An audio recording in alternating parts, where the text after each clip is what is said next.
ఉన్నత న్యాయస్థానాల్లో అనేక వివాదాలకి కేంద్ర బిందువు ప్రభుత్వ పనితీరేనని సిటిజన్స్ ఫర్ డెమోక్రసీ కార్యదర్శి నిమ్మగడ్డ రమేష్ కుమార్ అన్నారు. అధికారం లేని వాటి మీద పెత్తనం చలాయించడం వల్లనే సమస్యలు ఉత్పన్నమవుతున్నాయని అభిప్రాయపడ్డారు.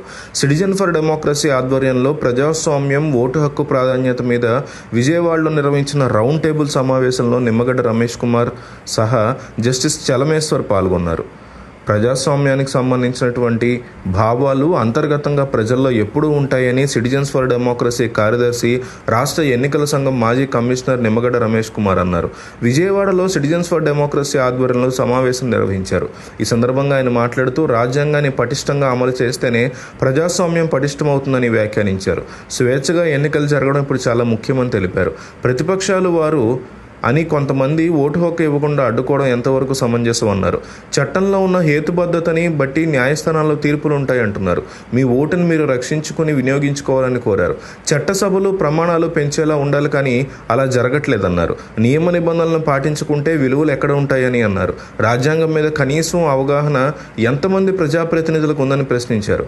అధికారులు కూడా నిబంధనల మేరకు పనిచేయకుండా రాజకీయ నాయకులు అండగా ఉంటున్నారని అన్నారు. స్థానికంగా నివాసం ఉండటం లేదని వ్యక్తుల ఓట్లు తొలగిస్తారా అని ప్రశ్నించారు. ఇటువంటి ఘటనలు దేశంలో ఎక్కడా లేవని, మన ఆంధ్రప్రదేశ్ రాష్ట్రంలోనే చూశామని ఆయన అన్నారు.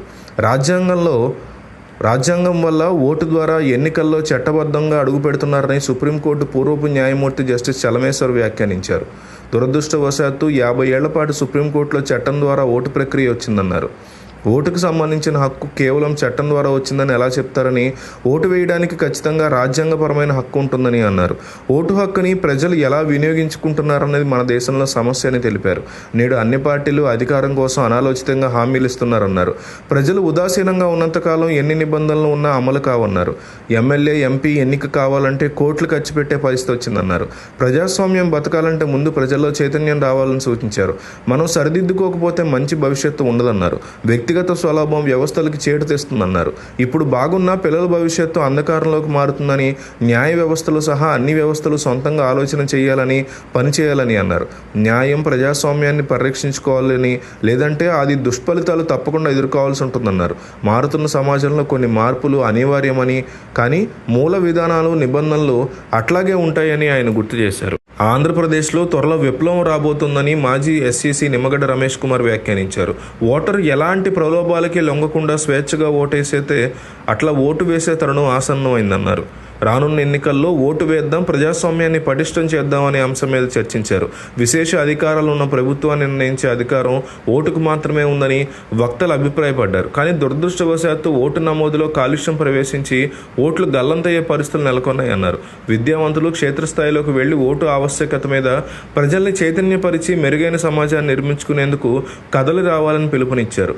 ఓటు నమోదులో కాలుష్యం ప్రవేశించిందని, జాబితాలో తప్పులు తడకలు ఉన్నాయని మాజీ సీఎస్ ఎల్వి సుబ్రహ్మణ్యం అన్నారు. విజయవాడలో సిటిజన్స్ ఫర్ డెమోక్రసీ ఆధ్వర్యంలో నిర్వహించిన సమావేశంలో మాట్లాడిన ఆయన ప్రస్తుతం సమాజంలో ఓటుని ఒక చిత్తు కాగితంలో మార్చేశారన్నారు. ఈ సామాజిక రుగ్మత మారాలన్న ఆయన, ఓటర్లు, ప్రజాప్రతినిధులు ఒకరికొకరు జవాబుదారీతనంతో ఉన్నప్పుడే సమాజంలో మార్పు వస్తుందన్నారు. ఏపీలో త్వరలో నిశ్శబ్ద విప్లవం రాబోతోంది. ఓటరు ఎలాంటి ప్రలోభాలకి లొంగకుండా స్వేచ్ఛాయుతంగా ఓటు వేసే తరుణం ఆసన్నమైంది అని ఆయన చెప్పుకొచ్చారు. వాలంటీర్ల వర్సెస్ నిమ్మగడ్డ రమేష్ కుమార్ వ్యవహారంలో మీ సపోర్ట్ ఎవరికి ఉంటుందో కామెంట్ చేయండి. ఐ సపోర్ట్ వాలంటీర్స్ లేదా ఐ సపోర్ట్ నిమ్మగడ్డ అని కంపల్సరీ చెప్పండి. ఎందుకంటే ఏపీ ప్రజలందరూ ఎదురు చూస్తున్నారు. అట్లాగే సర్వే సంస్థలు కూడా చూస్తున్నాయి ఏపీ ప్రజలు ఎవరి వైపు ఉన్నారనేది. కాబట్టి ఈ వీడియో కింద కామెంట్స్ చూస్తే విషయం మొత్తం అర్థం కావాలి. కాబట్టి కంపల్సరీ కామెంట్ చేయండి.